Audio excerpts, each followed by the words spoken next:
बघा, आपण तीन अंकी संख्येने तीन अंकी संख्येला गुणणे हे महत्त्वाचे ट्रिक्स पाहणार आहोत. काय करायचं, 112 गुणिले 119 आहे, म्हणजे 110च्या पुढच्या संख्या आहेत.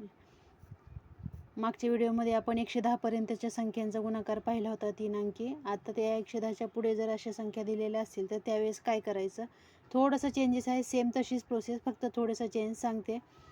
त्या अगोदर बघा, मी स्क्रीनवर मेन्स वॉचेस दिलेले आहेत. जर ज्यांना कोणाला बाय करायचे असतील तर डिस्क्रिप्शनमध्ये त्याची लिंक आहे. 22 एप्रिलपर्यंत त्याची ऑफर चालू आहे. 79 to 89% ऑफ मिळत आहेत वॉचेस. तर तुम्ही डायरेक्ट त्या लिंकला क्लिक करून वॉच बाय करू शकता. चला आपल्या उदाहरणाकडे वळूयात. 112 म्हणजे 100पेक्षा कितीने जास्त आहे, 12ने.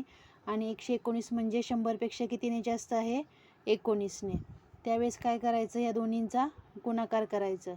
गुणाकार केल्यानंतर बघा, 19 दुने 38, हातचे आले 3, 19 एक 19, 19 आणि 3 किती होतात, 22. बरोबर. आता इथे तीन अंकी संख्या आलेली आहे.